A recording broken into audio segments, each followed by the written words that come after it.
Into the wild I'll go, and into the wild I am. It's been a while, freedom child, since I left my roots back home. Into the wild I'll go, and into the wild I am. It's been a while, freedom child, since I left my roots back home. Welcome to the FREEBIRTH Society podcast. This is a radical space for women who are ready to celebrate their autonomous choices in birth, motherhood, and beyond.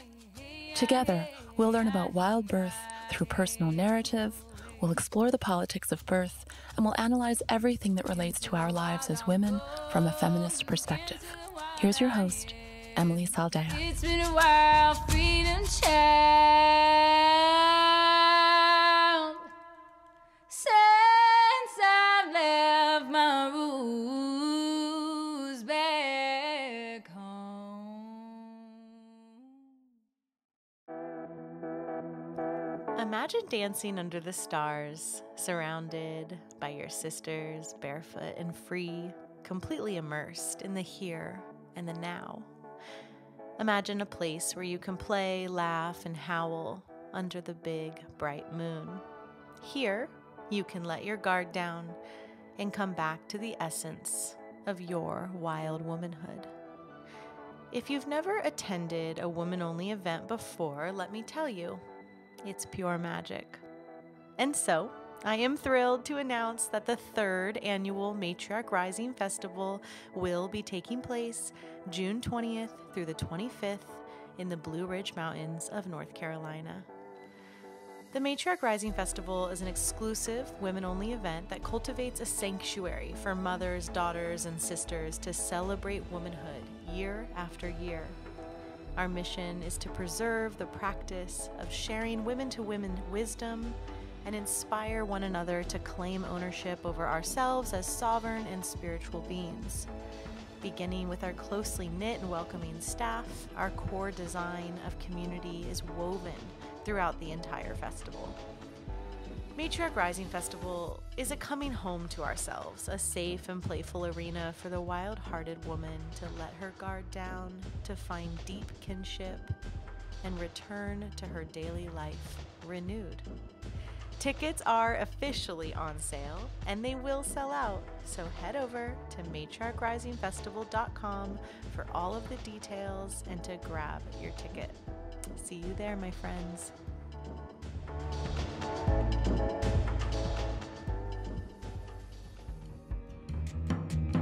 Okay, today I am bringing you a very special episode with my dear friend, one of my mentors, Elder Midwife Sister Morningstar. Sister Morningstar played a big part in last year's Matriarch Rising Festival on my land this past June, and this conversation was actually recorded for the virtual Matriarch Rising Festival bundle that we offered in the fall of 2022. In this episode, Sister brings us a much-needed, mother-centered perspective on the sacred first moments of a newborn's life. We get into the do's and don'ts of neonatal resuscitation, what is needed to protect the health and well-being of mother-baby, and how to get back in touch with our wild, primal nature. Okay, welcome, my dear Sister Morningstar. Emily, I'm so proud and happy to be with you today. I'm Sister Morningstar, and I would like to begin feeling like we're close and seeing each other, even though we're doing this virtually. Yes, please. So imagine yourself standing before me, and I'm going to anoint your heart with some sacred oil that I make on my own holy land. So with your permission, I'll touch your heart and initiate this blessing. You are a sacred living chalice, a womb bearer of life for your people. May you be protected. Beautiful. And so I think what we want to talk about today is newborn first breaths. Is that correct? Yeah, so this is going to just be a conversation, a snippet into you sharing some of this important wisdom I want to get into helping women understand, especially women who haven't had children yet, understand what this topic means, what we can do to support our babies. And I would love for you to explain, kind of the default medical response as well, so that women who aren't familiar have that contrast of understanding. And yeah, we'll just take an hour here to explore the topic, and then they can also contact you to do the entire full actual training, which I believe is a long 6-hour in-depth training, which of course we're not here to do today. Yes. So newborn first breath is really almost the equivalent of what medical or modern medicine responses think of as newborn resuscitation. And what's fascinating to me is recently, and I'm a retired active midwife, having traveled the journey of professionalism and starting out in apprenticeship and birthing my own babies without any of all of this even existing before. So going through CPR and then neonatal CPR, as it progressed along and went into things like positive pressure ventilation and how do we get our babies going, of course, we don't handle it that way. We're primate, and primates don't handle it that way. So eventually, I have so many passions, and this has become one of them, mainly because we're really going back in time to recapture how is it that primates at the moment of birth know what to do to help their babies. And by help their babies, I mean almost really avoid the necessity for what we might call resuscitation. So yes, this is not actual training. We don't have time for that, and the training is interactive, and we would need to be together. So this will be like an overview or an oversight or hopefully an inspiration or stimulation. And sometimes people just need their own instincts stimulated, and then there's just like, I got that. But as women who basically read and write, we can have so much clouding what our instincts would do that we actually make an error. We go a direction that makes things harder. So I want to start with so just so you know, it's one of my passions, deep one of my passions. I have many. And I'll just begin with some main points. Mothers are the very best initiators and resuscitators of their babies. So I believe that's a fact. I'm functioning like that's a fact. I believe that is fact. So if it's a fact, then making sure that we don't interrupt that truth is really the first, not only goal, but task of anybody who's around a mother who's having her baby. So if the mother succeeded in growing her baby, especially full term, to the point of giving birth, then she already has accomplished, like a miracle, a magnificent thing, daily miracle. And then there she is at her moment of birth. Our task, if we're honored, privileged, or by accident or disaster or whatever reason to be with her, then knowing that she is the best initiator and resuscitator of her baby means that we wouldn't act like we are. We wouldn't interrupt what her instincts are going to have her do. Okay. And again, in the training, it's so fun to a little bit more dialogue about this. Why would that be true? And the reason is there are 5 universal maternal behaviors that contribute directly to newborn first breath. So once we understand what we're looking for, if we happen to even be there, which she doesn't necessarily need us to be there, but if we are, it would be nice if we're not hurtful and harmful, then we can watch for those 5 universal behaviors and see that they are happening and they are contributing to the baby then taking its first breath.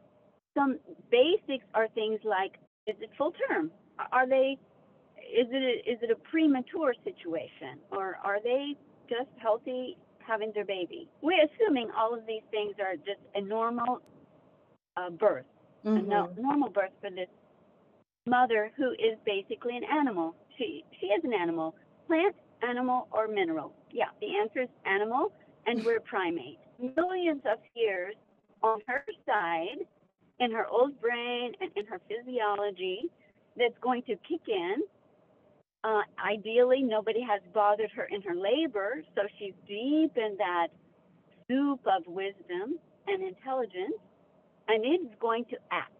So I want to mention those 5 behaviors that can be observed, by anybody if they happen to be there. The first thing she's going to do is look. It may be her first baby. I've been with women on their 28th baby, which is always really their first baby because you never birth a baby twice. Wait, did you just say 28? I did. What? I did. Holy guacamole. Okay, I've never heard that much. Or 21st baby, or mini babies, or 6th baby, like the Mennonites say, when you have your 6th baby, you have half a family. Congratulations, you have half a family. Whatever number baby it is, it's her first baby because you never birthed that baby twice. So it's the first time she's birthing that baby. And she's going to do the same thing every single time. So I want to go slowly with that because at a moment of birth, there's so much excitement. We're talking about people who might be birth guardians or, they're there watching, protecting the space of the birth, or the mother herself. Yeah, that's why I'm going so slow, and I apologize because I know we don't have very much time in this interview together, but it's so exciting and it's so fun. And it's so wonderful for people to come back with their stories and say, oh my God, I've seen this 1,000 times and I never saw it. But it's there. So she's going to look. If nobody is in her 3 feet bubble space, her halo, I call it, then she's going to look at her baby. She's not going to look at the wallpaper. She's not going to look at her nails. She's not going to look anywhere but for her baby. So if she threw her head back in a very orgasmic posture, spinal posture for giving birth, then when her head comes forward, she's going to look at her baby. The next thing she's going to do is she's going to vocalize. I'm going to just say all 5 of them. She's going to look, vocalize, touch, hold, and mouth, with mouth being a verb, not a noun. So she may do all 3 of those first ones so simultaneously, or not necessarily in that order. She may vocalize first, and they may just be sounds like, oh, or she may say, my baby, or she may say, oh my God, or she may, who knows what. But she's going to vocalize, and that vocalization is going to be directed toward her baby. And she's going to look for her baby. And she's going to touch her baby. She's going to reach forward, and it all may happen so simultaneously or fast, or it may be in different order, or it may be one and lots of time passing. She may look, if she's a first-time mother, or if she's had a lot of cesarean, so it's not her first baby, but it's her first non-medicated or vaginal birth where she wasn't birthed by knife. If she was born by knife, like all these things make a difference. The narrative is what's important, of course, in any woman's life, especially at birth. So these can take different order or time, or they can happen all at once. But once she has looked and vocalized and touched, she's going to take hold of her baby. She's going to want to bring her baby up to her. She's not going to grab it by its ankles. She's not going to hand it over to somebody. And she's not going to say, oh, please, you take my baby. She's going to hold her baby. If nobody is bothering her, if nobody is interrupting her old brain and her instinct, and if she's a fierce, female tiger, you can't take a cub from a mother bear's arms, like if she's fierce, then even if you're trying to interrupt her, she won't let you. But she's going to hold her baby and bring her baby close, as close as she can get it. If she has a short cord, she'll reach her face. She's trying to get her baby to her face. And she may first just hold her on her chest. Emily, you're a woman, you've birthed, and you are a holy woman right now. Am I being boring? No, am I taking not at all.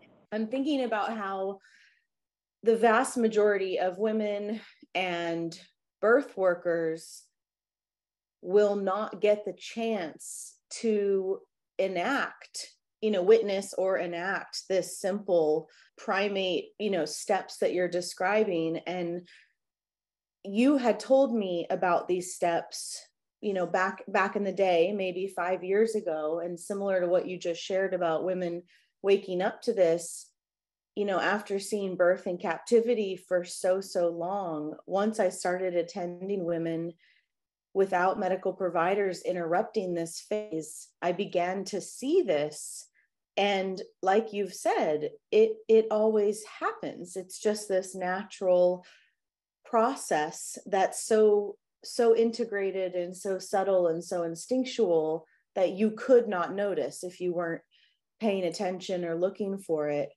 And yeah, it's just as beautiful to revisit it, and the difference of a woman in a space where she's allowed to enact her instincts versus, unfortunately, what most women experience on the planet today. It's just it's so different. And it's making me think about the cost of not getting to do this with your baby is so painful.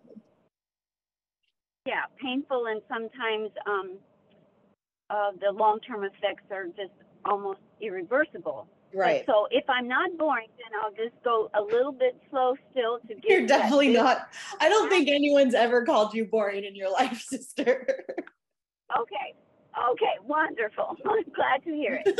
So when she holds her baby, and she brings her baby to her face, her vocalizing is pushing air out of her mouth into her baby's face. So now we're going to start to get into what is critical. All these steps are critical. She's stimulating her baby. And I don't really want to get into how medical people, do what they do. But if you do go there, then you can see, oh my gosh, she's doing the things in the way that we would say we have to do them. We've got to draw baby and stimulate baby and da-da-da-da-da. Okay, so she's got this baby now up close to her face, as close as she can. If the cord is sufficient, then she's going to have it right there in her face. And she's going to start to mouth the baby. Modern, more sophisticated women will often kiss their baby. If they're a little bit more primal, and I've worked all over the world, they'll use their lips in a big way, like a primate would. They're going to open their mouth and mwah, mwah, mwah, like more than a mwah kiss, if you know the difference I'm talking about. In that exact moment, the baby is not only getting stimulated by tactile, the sensory. I can feel if somebody was kissing all over my face right now, and sound, which is very stimulating. The baby has been in a very muted environment. Sight, sound, touch, all of this is brand new to the baby, and it is highly stimulating. And it's more stimulating for it to be the mother than anyone else on the planet. It's not possible. The highest trained person has less power behind her voice than the mother, who's been the sound that this womb baby has been hearing. So in this instantaneous moment, and she starts to mouth, then the baby is covered with amniotic fluid. The baby is covered with a little bit of blood. The baby is covered with some mucus, some vernix, all kinds of things that are rich in hormonal soup, hormonal cocktail, Michelle O'Donnell likes to call it. But it's just like gold mine, it's ambrosia from heaven. And she's taking it in, and she's not even thinking about it. Oh, this will help my hemorrhage. Oh, this will help my uterus contract. Oh, this will help me stabilize. And she's not thinking, oh my God, if I don't do this, my baby won't breathe. She's in love. She's just a very primal, organic, living creature who is on a euphoria and a high peak Ferris wheel, seeing things from her point of view, her vantage point, that none of the rest of us have. We don't have it. It doesn't matter how skilled we are, professional we are, how many thousands of births we've seen, we do not have it. If we've been privileged to be in the presence or be a witness or be around that, then, part of her cocktail is spilling over to us. We get to have little tiny bit of it. It's pitiful little bit, but even it can make us dance for days. We're on a high for days of like, oh my God, what I just saw and see. So to not interrupt this is the most important thing that the guardian or anyone around can do. To interrupt it is cruel and criminal and ignorant. It's just ignorant, because we want the mother and baby to do well. So we have everything on our side for them to do well. So there she is. She's doing something that is helping her baby and helping herself. So I'm going to go to the next point, which is an intact cord. So the cord is getting the baby some oxygen, just like it has been. Nothing has changed. It's still getting its oxygen supply, so it doesn't have to rush to burn its lungs up, and cry, immediately like it's lifeline being cut off. So it's very important that the cord is left alone. And the point I want to make here is it doesn't matter if it's what the modern people are now calling, is no longer pulsing or looks flat. Like, do not touch the cord. The mother is the best resuscitator, because she is not going to do these crazy things. She's not going to say, somebody hand me the scissors. Like, she is going to leave the cord alone. And that cord is the baby's lifeline, while the physiology and the anatomy of these two creatures getting to know each other, having been turned inside out, both of them, that cord, even if it is limp because of who knows why reason, it can be lots of reasons. This teaching is not about that. But the placenta is a fetal organ. The baby made that placenta. And so it is attached to the baby more than it's attached to the mother. And it's attached through the cord. So the cord will reconstitute itself if it needs to, even if it's flat and limp. Just don't cut it, because that placenta is rich in blood and oxygen and 1,000 other things. And as soon as the baby makes the tiniest effort for a breath, for getting some oxygen, for moving things through its system, of course, it's going to start to do that cardiovascular switch over, but it's not immediate, and it doesn't have to be immediate. And so it will then reconstitute a cord. And it's fascinating to watch that happen if, for whatever reason, the cord was compromised by some reason. So I'll just slow down. I'll leave that alone for a moment and just say an intact cord is critical to this process as well. I'm going to also say that babies are conscious and active participants in their birth and their first breath. So the baby is responding and changing. Of course, we can throw it in a trash can and it'll probably live, but it's not its ideal beginning. It's meant to be going from, oh my God, am I dead, to, oh my God, this is euphoria. This is heaven. Like, happiness factor is now replacing fear and shock and who knows what all.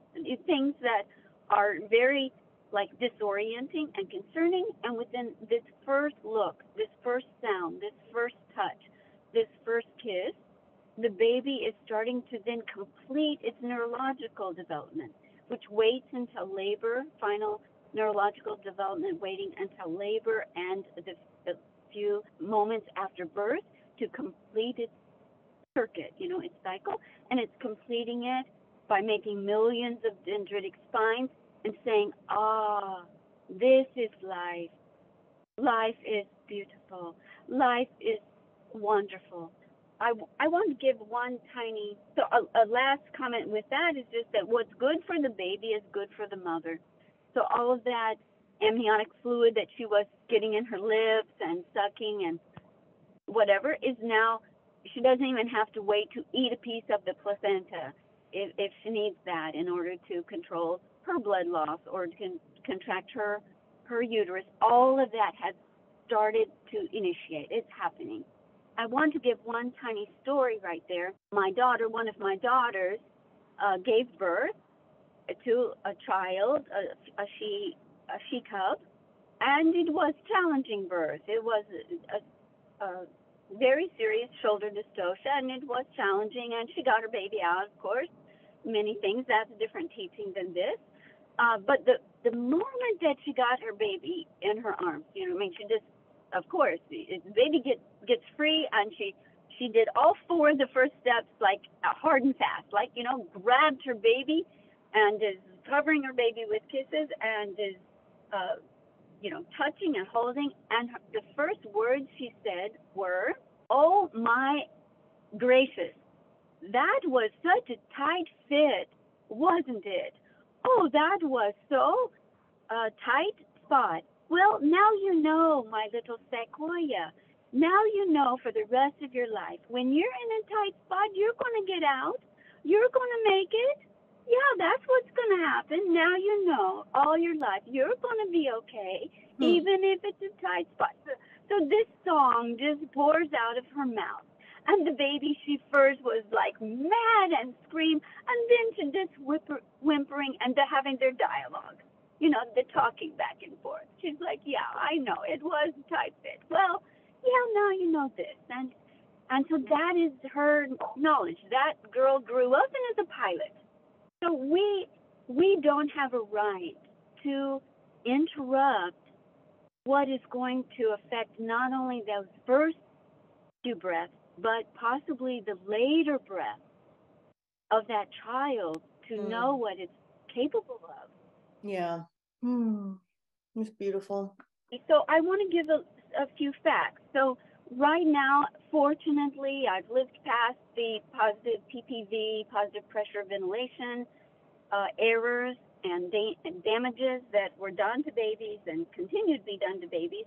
And there's more talk about starting off a baby with room air if the baby is going to need some O2 help. So I just want to give a little bit of knowledge about that. So let's all wrap our minds around the fact that we're told that room air has about 21% O2 in it, about. So you can tell right away, oh my God, wonder how many babies we damaged with 100% oxygen, right? Which nobody breathes. And not only do nobody breathe this oxygen levels, but babies in utero, they don't have that level, even 21%. So they're not even used to that level of oxygen. But so let's start with room air, oxygen, 21%.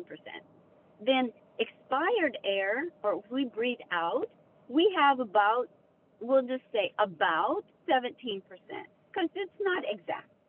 And if you're in high altitudes, it's different and this and that. Okay, but if we take our breath that we might like blow in a baby's face, or like we're speaking close to this baby with our expired breath, and then we add the O2 coming from a cord, which we can't even measure exactly, we can't measure it. Then with that 17% plus the cord, if we don't cut it, which is, of course, the first and automatic thing that happens in a medical setting, But if we don't cut it, then we have the 17% plus the cord. We're right on target with what our baby should be getting. And that's assuming that we even need to help it, because 10% of babies need help to breathe at birth, 10%. And of that 10%, only 1% actually need serious, serious help. And most of that 10% are premature babies. So I'm not really gearing this toward that. I'm not talking about preemies. The 1% that you feel needs serious help, what do you mean? Do you mean beyond what a mother can instinctually give to her baby? That 1% for me is like a baby that's highly premature. So yes, I guess I should say what she can instinctually give if her baby is like 23 weeks. Oh, of course. And okay. Yeah. Yeah, like a super premature baby, or let's say a baby with, and I in the teaching there is stratagems for special circumstances. But if the baby has deformities, or there's some heart or an anomaly that we can't change, that made it perfectly fine for womb life, but it can't handle extra uterine life. So aside from those things. So I just want to be really clear here, because this is so important and dear to my heart as well, for women to know and to lean into the possibility of it, because so many women that birth at home, this is their fear, right? Is, will my baby be okay? Will my baby be able to breathe? Will I know enough to support my baby? And a lot of women birthing at home have first birthed in the medical paradigm, where their babies are, taken from them, and all the stuff that you and I obviously already know. So can we just slow down there for a moment? Because I would love for you to just speak a bit more on what you're saying, which is, if I'm hearing you correctly, is that outside of very, very, very rare, extreme circumstances, like a second trimester baby, or severely deformed baby, or all of these kind of unusual circumstances, a term baby born physiologically, it is just unheard of that a mother baby won't be able to figure it out in from what I have witnessed and from what I have learned from the mothers that I've personally known. And I would just love for you to expand on that a little bit more, because that's a really powerful, confidence boosting, significant thing to talk about. Right. So obviously I'm not God, and no one is. I'm not saying that some rare thing could happen, like, say, for example, a heart defect that can't even be assessed except after birth. So we're not talking about rare things, but just women having their babies. The baby is in more danger of doing poorly by having interventions than it will do by the mother doing what she does instinctually and the cord staying intact. So I can say that with absolute confidence. The baby is going to do more poorly. Now, I'm not saying that a team can't then recover, because that's what they're good at, causing problems and then recovering those problems. And I'm not being super critical. I'm just saying that we don't realize that when we cut the cord, we've cut the oxygen line for the baby. And when we interrupt the mother from what she would be doing naturally, we've interrupted nature's safeguard on how that mother and baby are going to do well in those first breaths and those first moments of life. So her safest bet is doing those two things, doing what she does naturally. And so anything we can do to build her instincts during pregnancy, spending time in nature, walking in creeks barefoot, that her old brain is functioning, that there's a halo around her of people at least 3 feet back away from her. Like that's the safest way. And so I wanted to mention that recently in the midwifery world, the professional midwifery world, the question was posed around the world. So this is global sisterhood. What are some of the most important things you need to know in order to be a really good midwife? This would be professional midwife. And the overwhelming response that came back was how to control a hemorrhage and how to resuscitate a baby. Wow. Okay, fine. It's true. Those are really critical. What I'm describing is the safest way to handle both of those things. Mm-hmm. Now, and we could go deeper into it of like, all right, what if you're watching, you happen to be watching, or you're the mother, and you're watching and seeing, so I want to go over the baby indicators, just if we have time, I'll go to the baby indicators, that the baby is going to change colors, but the baby is going to change color, color up, get more pink, whatever, and it's going to start to move. It's going to have a pulse. It's going to have a heart rate, which is why its color is changing, and it's going to grimace with its face, and it's going to try to grasp with its little hand. So if the mother is looking and vocalizing and touching and holding and mouthing, and if the baby's color is changing and moving and grimacing, it's going to breathe. The thing that follows is a newborn first breath. These things that the mother's doing, that the baby's doing, of course, it might just breathe on the perineum. It might just like really go for it, not on a first-time baby because its lungs are being squeezed. But 28th baby, they often breathe because there's nothing.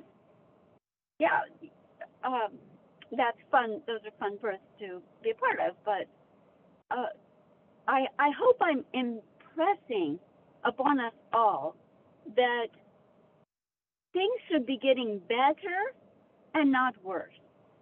And their best chance for getting better is what I've described. If we're watching it and it's not getting better, then what we do is we do what we're doing more aggressively. We don't cut the cord. Right.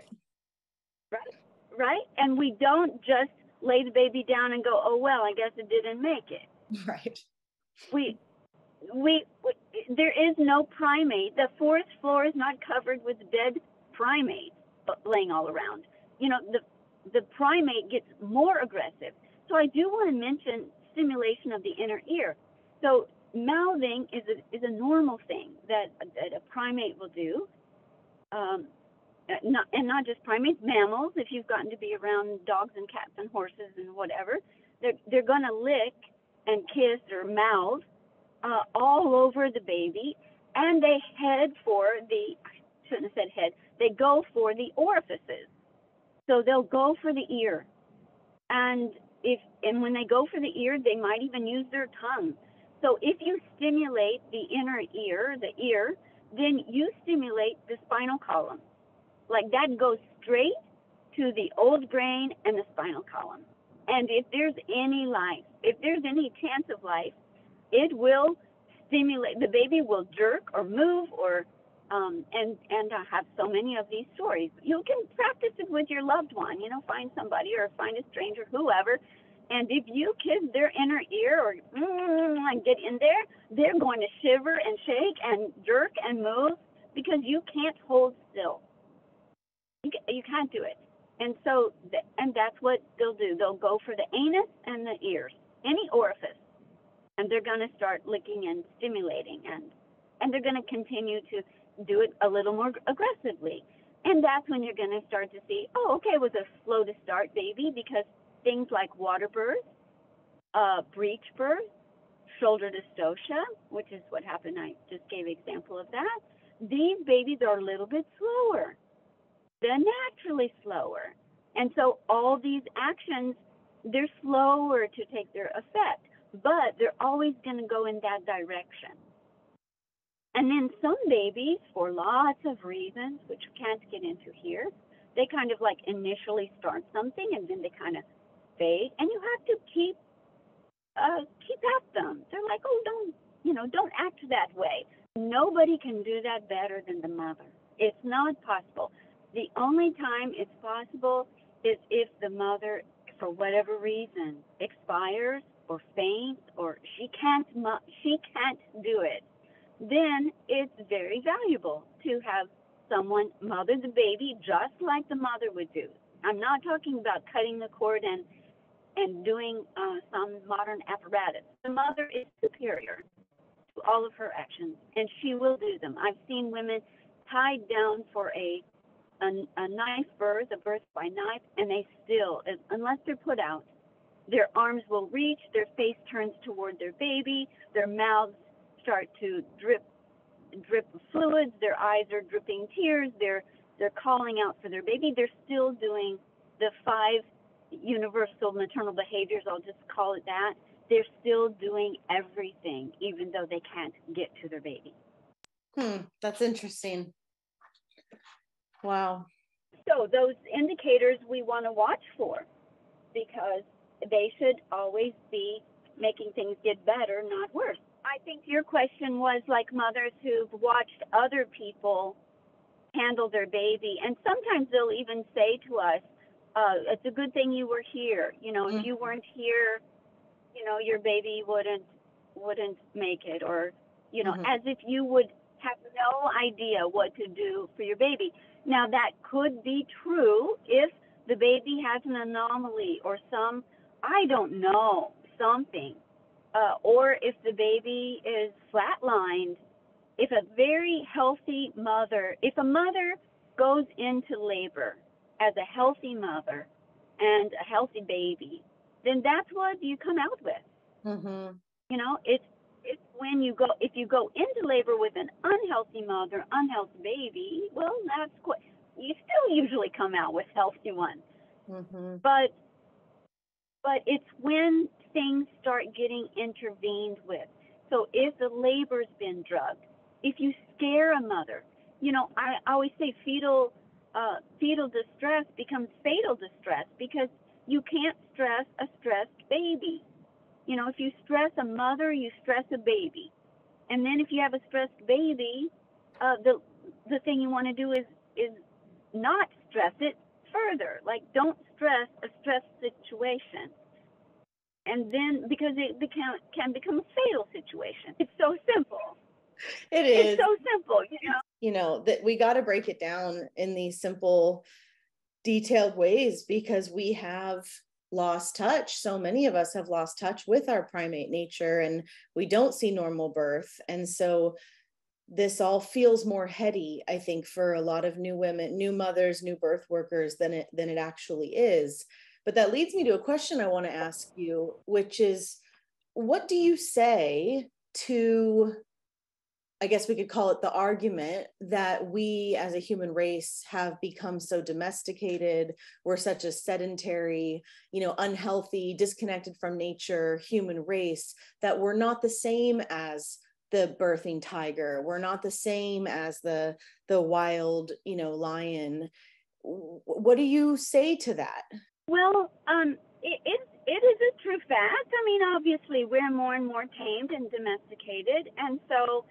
But if a female has gotten pregnant, especially the old-fashioned way, then there is a very ancient instinct, and if she grew her baby to term, she's already done a lot of amazing primal actions. Her body has already turned a uterus into a masterful miracle. I can't call it a machine, but it is accomplishing so many physiological functions, and she's doing that while she, waters her plants and makes breakfast. So keeping her out of her head at the moment of birth can be very valuable during pregnancy.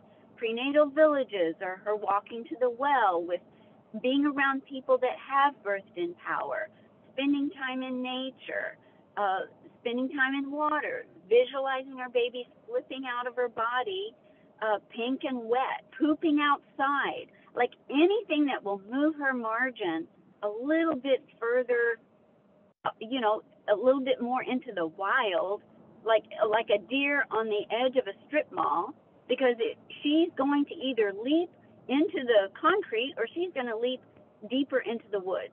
If she leaps deeper into the woods, her and her baby are safer. If she leaps onto the concrete, they're in more danger. So she does. We have a responsibility to stay as natural as we can during pregnancy, and I would even say as women, supporting women, even if I'm at the grocery store getting an avocado, we have a little bit of a responsibility toward all the holy women of the world. We don't need to even ask, like, where are you going to birth? What are you going to do? We can just say, you know, have fun. You know, we can say something. We can do something that shockingly says, oh my God, I hope you both live. It's like, what the Hades? What the Hades? What kind of attitude is that toward somebody who can't get out of what they've got to do? That's like if we were going to go on a beautiful vacation and someone says, God, I hope you make it back alive. Like, well, I was planning to have fun. You're going to work harder than you ever worked in your life. And you need all the positive, we need all the positive. Yeah, so yes, have we become more tame and domesticated? Absolutely. I love working with indigenous villages where they will bite you. They will bite you and kick. You know, we've lost that. So yeah, we've become more tame, but we don't but because birth is ruled by a deep intelligence, then the more that we don't bother her, the more she's primal, the more she is going to have all those things kick in for her. Yeah. And may she be proactive during her pregnancy and her labor. You know, Emily, I have to agree. I don't know if I'm agreeing with you or I don't know. I'm agreeing. Yeah, sometimes I write something and I read it later and I'm like, do I agree with myself? Like, I don't know who I'm agreeing with, but the stories in a birth room, even if they're not spoken. So, for example, if the story in the birth room is somebody's in that birth room, but they were born by knife, like the husband or a sister or neighbor or the midwife or whoever, or they were in NICU, or the stories that are in the DNA, you know, in the room, those things are real factors. That's why narrative is so important. You know, so we've got to be able to face those and weed them out as best we can. They're real factors in that birth room, and they can be overcome. If you know you're at risk for, and we, you know, many people were born by knife themselves, or they've birthed by knife, then there's no sense in being rose-colored glasses and just go, oh, I'm a primate and I'll just birth. Like, we're now got to undo that story. Yeah, we're at risk for repeating a pattern, repeating a negative story, and we want to make a different story. What story do you want to make? Well, surround yourself with that story. Face what the skeletons and the shadows are at night. Dream work is powerful for that. It's like, what are you dreaming about? Anyway, that's a whole nother prenatal care. You know, prenatal care is what the mother gives herself. A prenatal visit is what somebody else, you know, looks at. It's there with her. Her prenatal care, she's doing every breath, every bite, every step. That's her prenatal care. She's doing all the prenatal care she's doing herself. Somebody else might be like watching it or visiting it or evaluating. But women are too isolated. We need a village. We need to walk to the well with people. We need, because being stranded off, we're not made for that. We're social creatures. Yes, we'd like a little privacy when we poop, maybe a little privacy when we get the baby in, whole lot of privacy getting the baby out. But we don't need to be abandoned. So let's go back to this concept of newborn's first breath, and you know what's on my mind right now is how overly intellectualized, women try to make this. And a problem that we have is women haven't seen newborn transition, newborn's first breaths. And so we only have, media deep seated in our consciousness of babies coming out, in media are quite, well, they're like 3 months old in the media, and they're coming out quite red and screaming. And that's kind of what we're all used to seeing in movies, which is actually quite, I would even say less than average, not as common when babies are born in peace. They come out, like you said, with sometimes quite a slow transition. They certainly can take 5 to 10 minutes. They don't necessarily breathe right away. They don't necessarily take a big breath or cry right away. And so we're combating this ignorance of not knowing what's normal. And, thankfully, what's so beautiful about a biological experience is as it's unfolding, the women who are brave enough to choose this experience, even without all the knowledge under the sun, they get to see and experience in real time what it's like to be in their instinct and what it's like to allow this to unfold. And I think it takes a lot of bravery in a world where that is villainized and largely unknown, right? Like you actually don't grow up seeing this, most of us, as we become mothers. And so, yeah, I just wanted to kind of circle you back to, what can we tell the mothers who are brave enough to birth, at home as the authority and want to open up to their own instincts and want to give their baby the safest, most, in alignment with the biological design, first breaths, support the transition? What else do we want to have them know about to prepare for that time? Okay, that's beautiful. I will comment that those stabilizing first breaths, you mentioned 5 to 10 minutes. Time is an interesting thing, but the main thing is the baby would be getting better, not worse. Mm-hmm. So even though it may be slow to do whatever it's doing, and the word allow is interesting.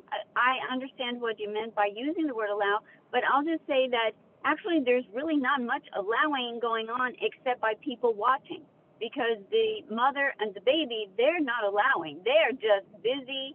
They are interacting. They are very active participants. They're proactively doing something on a continual basis, and that's what's allowing things to progress in a positive way. So I will say, with my daughters, they did not watch any human birth. So during their pregnancy, I'm not saying they haven't been at birth or seen birth videos or this or that, but during their pregnancies, I had them watch animal birth. And there's a wonderful one in the Ithaca Zoo. It's a chimpanzee birth. And they watched it over and over and over. It's one of my favorites because those two chimpanzees, one is actually acting as a midwife, and the other one, she's having the baby. And this baby has to be, quote, its transition is slow. It has to be, quote, resuscitated. It needs help. And the zoologists, the anthropologists watching, they're very strict about not intervening, so they don't do anything. And you're just watching this primate mother do what she does to get this baby going. And it's beautiful, beautiful birth, and they watch it over and over and over. What's fascinating is my youngest daughter, and that's the only birth she watched. I always only have them watch animal births. Ideally not in captivity, but this one in captivity just happened to be excellent because they did not do anything to intervene. But the amazing thing about that birth was not only did my daughter, Callista, do what that primate did, so that was imprinted in her consciousness, in her mind, and her role playing, her imprinting. So not only did she do what the mother did, the baby did what this baby did. It was fascinating to watch. It's as if the baby had been watching the video or the film as well. But the baby actually moved its mouth and did what these little primates did. So animal birth is one answer I can give. What can we do to help them when they haven't seen it and they haven't been around it? Don't watch human birth. They're a mess. I mean, even ones at home and this and that. Watch if you're pregnant. If you're not pregnant, watch whatever you want. But if you're pregnant, watch animal birth. Watch and see what those giraffes do, and the mammals, and especially primates. Study your dreams. Be in nature. Sit in prenatal villages and hear the powerful stories of people who've birthed the way you want to. Like if you've birthed by knife, then hear the stories of the women who birthed by knife and then birthed their baby in power. Fill yourself up with a new set of knowledge, and all of that knowledge and imprinting in your ears and in your eyes, and get in nature yourself and pee outside and howl at the moon and eat some greens out of your garden or out of if you know how, out of the wild. Get wild, like be wild, not like, I don't know, not modern wild, instinctual wild. Those things will actually show up, because we can't be domesticated and then birth like wild creature. We're birthing in captivity. Yeah, and I see women, thinking, that they want to birth at home, they want to have wild birth, and they don't have medical providers, but their head, their brain, their way of thinking is still so domesticated. And, some of those women will go on to overcomplicate things and get scared and self-sabotage their births, and other women birth will happen, and that will support the needle moving a bit more back towards, let's call it a wild way. Emily, our narrative, our own narrative is so important. We almost need someone else to talk to say how were we born, and how did we learn about birth? What do we think about birth? How do we, not our most recent, like, oh, I've decided I want to do this. Like, what's those early imprints about birth that are in us? And then here is an example. I got a call in the middle of the night, one night, from a CEO in LA for some big company, and it was going to be her first birth, and she really wanted a natural birth. She was going to have a hospital with fancy midwives and but she really wanted it natural. Fine. She called and her water had broken. I did not know her. My daughter lives on the West Coast, and she knew her, and she called her, and my daughter said, if it were me, I'd call my mother. So I don't know what else to tell you. Just try. She'll help. She will answer your call. I did, and we ended up talking for 13 hours. Her water had broken, The end of that story is, and of course the medical team wanted her to come in, and she was afraid if she went in that they would put her on this conveyor belt of like starting an induction and then this and that and and she really wanted to have this natural birth. But she was not a wild woman at all. Not at all. Not one drop of her. It just was crazy as I worked with her and listened to her. So we worked with the ideas. I'm like, is blood running down your leg? Or, no, everything's fine. Okay, well then let's get a cup of tea and just talk for a while. That talk turned into 13 hours, and she ended up, by the time she was not able to talk and pushing her baby out, she had her baby in the hallway of the hospital. Afterwards, I asked her, tell me what was on your mind. What were you thinking? And she said, sister, I just kept thinking, my grandmother had 13 children on a farm in Iowa. And I'm trying to just have one baby. If she could have 13 babies on a farm at home in Iowa, surely I can have a baby. Okay, that story is what made the difference in her being able to do what she did. Yeah, it's so important to have those tethers of birth and power stories, huh? So the opposite.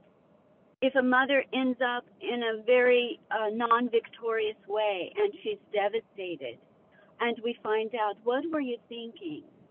Often what she's thinking is, I was thinking about Aunt Elizabeth who died in childbirth, and I was so scared.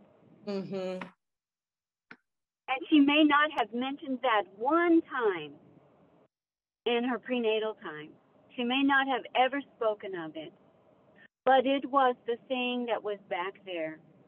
Or somebody else in the room is like, well, I was so scared because my mother hemorrhaged and she almost died and they had to do a hysterectomy. Mm-hmm.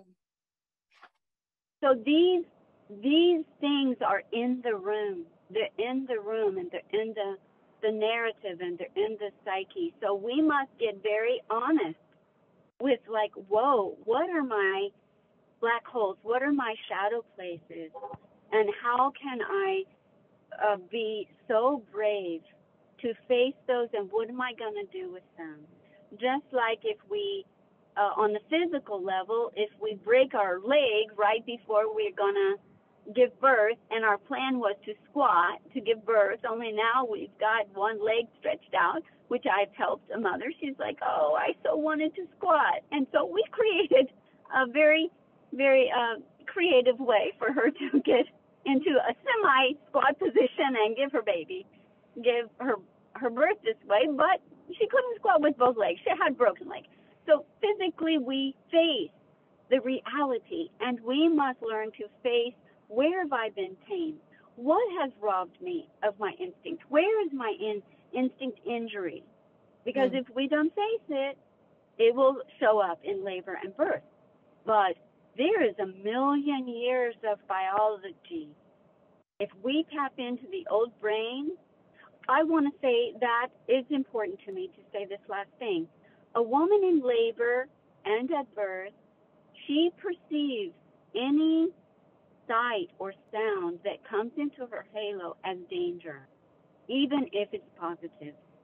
So if she's pushing, or she's like at the moment of birth, and somebody reaches over and says, you're so beautiful, you're amazing, you're doing great, if she's deep in her old brain, her eyes are going to widen. She doesn't have language. Language is in the forebrain. So she had to go to forebrain to hear that, to try to, and she is 99% times is going to say, is everything okay? Is everything okay? Is my baby okay? Even though we just said, you're beautiful, you're doing amazing. Any intervention is perceived as danger by the old brain. Yeah. So that's why I'm saying, so simple. I'll come all the way back to newborn first breath. The safest way that mother can make sure her baby and her are going to not bleed to death and baby going to breathe is by her just being instinctual and doing what she would do almost subconsciously. I believe in her. I know she's doing she is the superior person to help her baby with its first breath. Yeah. No one can do better than she can. Yeah. And I'm just thinking on, not to end this on a downer, but I'm just thinking about how obviously this is the complete opposite of how providers and medical midwives and doulas and everyone are taught And it's all, it's so misogynistic to reprioritize the leader of the room away from the mother herself. And, that women who mean well are bringing toxic oxygen into these women's homes and are very, very quick to take the baby away and to take over assessment. And, for some medical midwives to give oxygen very, very quickly and interrupt the third stage, cut the cord. And just, wow. Those are all I'll just say those are dangerous moves. Yeah. And many people have been taught those dangerous moves. Mm-hmm. So, for example, even in neonatal resuscitation programs, even in those programs, if you are in a disaster situation, so if you are being trained to help in a disaster situation, they change that protocol and say, don't cut the cord. So I would say if you are a mother and you're planning to birth at home, just consider yourself. There's no surgical suite down the hallway. There's no emergency personnel and people right down the way. So you can say, you know what, I'm out here. Obviously, I can get somewhere if I need to, but I'm out here. So I'm going to handle things in the way that even they are taught to handle it in a disaster situation. And right. I'm going to leave the cord alone, and I'm going to act from my instincts. I'm going to do the very best I can from my instinctual place and leave the cord alone. And then I know I am doing the very best for my baby. I appreciate you pointing out that, following the lead of the mother, we're never going to see a mother call for the cord to be cut. And that's such a obvious but kind of interesting, thing to point out, because of course I've never, in any setting, I've never seen a woman say, give me the scissors, maybe hours later, but certainly not in the transitional time. Yeah. Right. They're not going to ask for that, or they're not even going to say, don't we need to cut the cord? Shouldn't you cut the cord? Please cut the cord. Like they're not going to go there. And that's one beautiful indicator of that primal intelligence. Mm-hmm. It's not going to do the dangerous action that is now going to compromise. Would the baby breathe and live? Most of the time, yes, because 10% of only babies need help anyway, and most of those are premature. So we're not even talking about those babies. I might add that even neonatal resuscitation is only 7 to 9% successful, even in the ones that need it. That is a really poor success rate. That's for me, for my life, like if it was my baby, I'm like, oh, I'm going to go with not cutting cord and doing nature. I'm going to err on the side of nature because I've got a whole lot more success rate than 7 to 9%. And that's just that heady place when we need to get that kind of stuff out of our head. Because, like I said, in the moment of actually pooping or making love, if we're orgasmic women, or giving birth, or any of these highly refined biological functions, we don't need to think about, God, I hope my blood pressure is okay. Mm-hmm. I guess I'm wrapping things up too and saying it's exciting to know that, wow, I have an intelligence. I don't just have luck on my side. I don't just have like lady luck. Like I have an intelligence in me that is safeguarding the moment of birth, just like it's safeguarding, second semester and I'm growing my baby, and it's safeguarding that moment. And what would you say to mothers who are wondering how they need to prepare and if they need to take neonatal resuscitation training in order to have their free births? I would not. I know that this is a counter to my own colleagues, and I apologize. But I would say if it's a mother, don't take that. It will scare you. It's imprinting you and imprinting your baby to need something that you not only won't remember exactly how to do or whatever, but that you have a higher intelligence, like imprint yourself with what I'm describing. Mm-hmm. You know, yes, your baby needs stimulated and it needs some, blow in its face or get oxygen in its face, or it might, I don't know, but don't take these programs that make you try to prepare intellectually for an instinctual experience. Yeah, exactly. Prepare yourself instinctually to have the best outcome of an instinctual experience. Beautiful.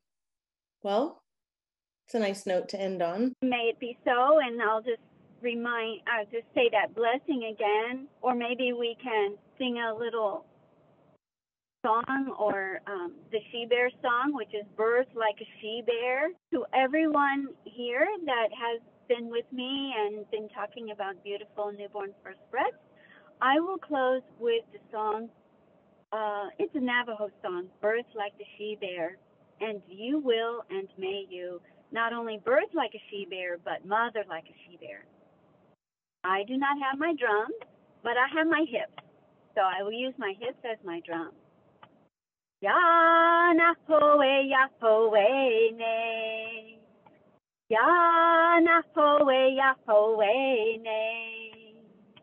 Poe ne. Hey ne. Ya na poe ne.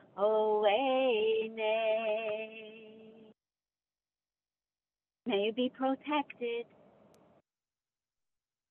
Thank you so much, Sister Morningstar. Loved having you in connection with me today and to share your wisdom. And thank you so very much. Love to you, dear one, and give your baby one extra kiss from me.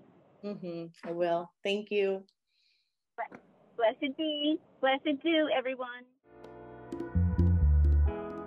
And that's it for today, my sisters. Check out everything we do, including one-on-one and group coaching, learn about our private membership, in-person retreats, and more on FREEBIRTHsociety.com.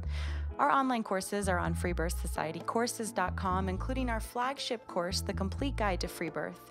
Don't miss the Radical Birthkeeper School if you're ready to become the authentic midwife that women are searching for. Together we rise, and the revolution starts inside each of us. I'll leave you with our Free Birth Society theme song, Wild Woman by Aruba Red.